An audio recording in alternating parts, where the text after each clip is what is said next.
Hello and welcome back for the third installment of What's Growing On in the Greenhouse. Now I'm going to be talking about the variety of miscellaneous vegetables that I have planted. Of course, these are early varieties. I don't have things like squash and the hot weather things other than in the earlier episodes where I had the peppers and onions. But today is mostly what I have planted are the cooler weather varieties, and I want to cover some of those. And if you have any questions or comments, make sure you put them down in the comments below. I'll do my best to answer them. So let's get on with what we've got growing here in the greenhouse. This is the Utah tall celery. Now, most of the sources you're going to hear in this episode or this installment, all but one thing that I'm going to be talking about in this one, my source is Baker Creek for the seeds. I do not work for Baker Creek. I am not getting paid to speak about Baker Creek, but it is a source that I've used for many years, and I do enjoy using their seeds because it is consistent results from them, and I do like them. So when you hear me mention them, it's not because I'm advertising for them. It's just I'm trying to let you know where I get the seeds from that I personally use in my garden. Again, this is the Utah tall celery. As the name implies, it does grow a foot or more when it's well grown, and the stalks themselves are a medium dark green. They're thick, they're crisp, they're good fresh, they're good cooked. I think you would be happy with this form of celery. Though this looks like stalks of rhubarb, it is actually a pink celery.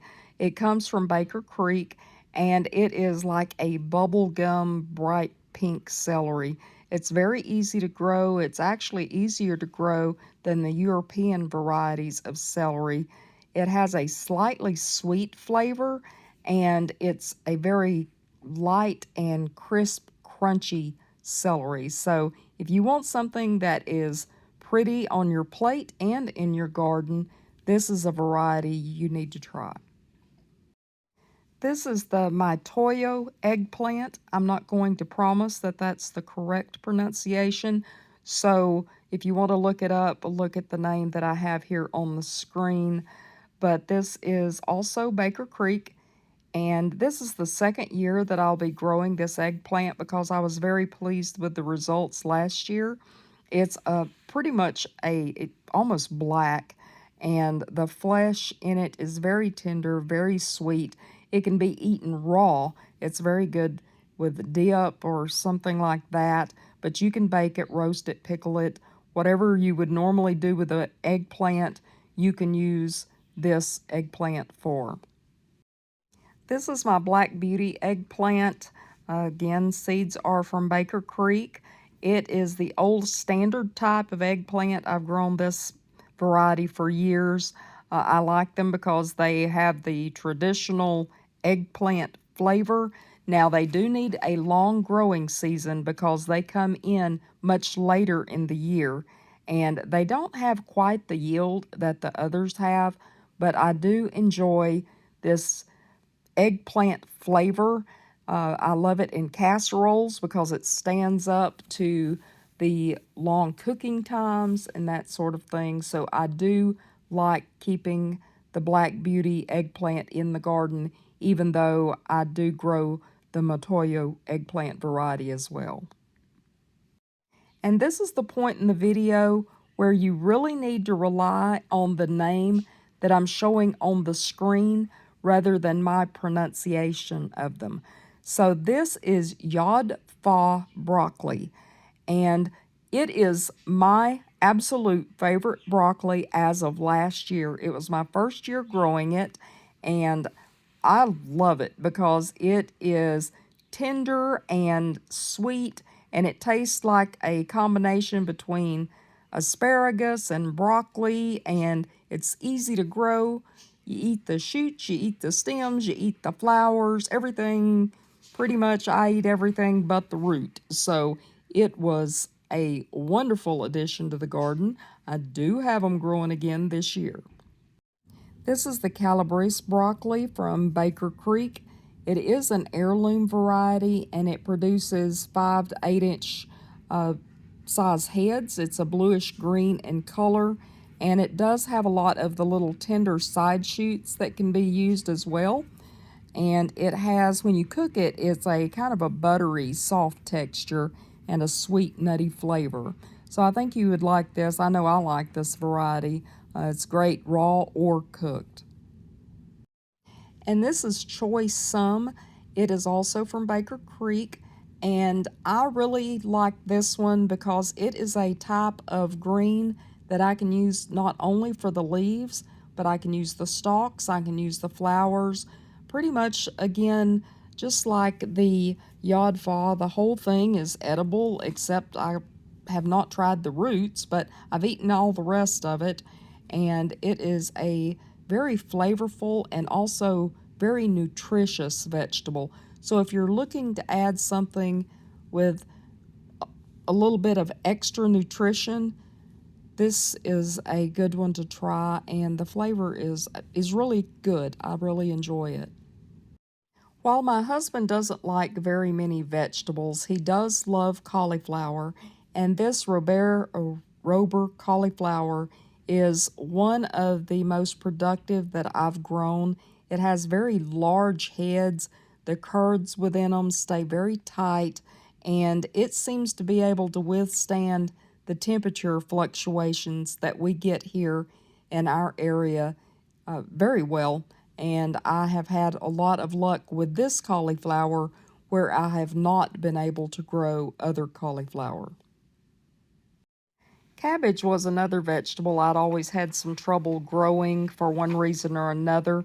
Usually it was temperature or bug related, but since I've got the golden acre cabbage, I have not seemed to have as much issues with it.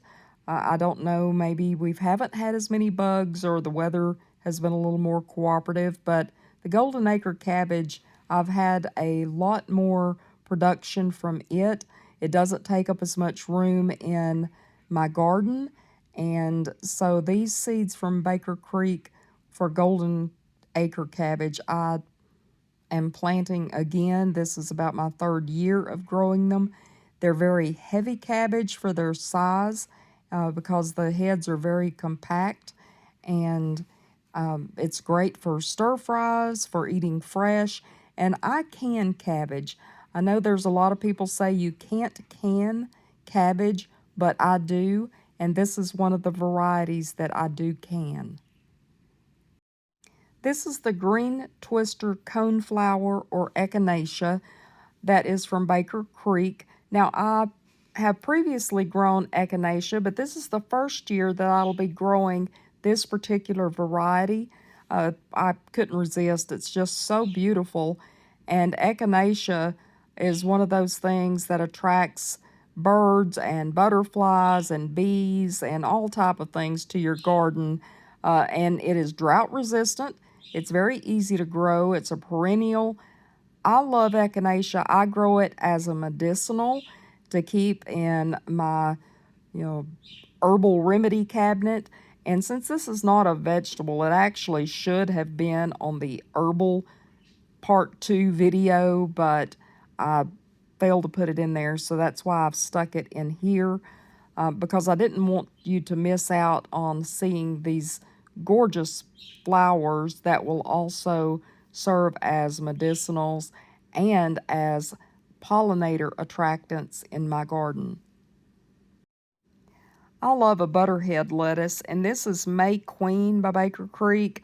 It is a heirloom butterhead lettuce, and it's got kind of a, you can see in the picture, it's almost like it's been painted just a tiny bit with rose paint or something right on the edges of it, and so it's pretty and it tastes good because it's kind of got that buttery sweet flavor that butterhead lettuce has, and the heads of it aren't just massive, they are manageable, and it matures early, and it just makes a wonderful addition when you want those early greens, that early salad on your table.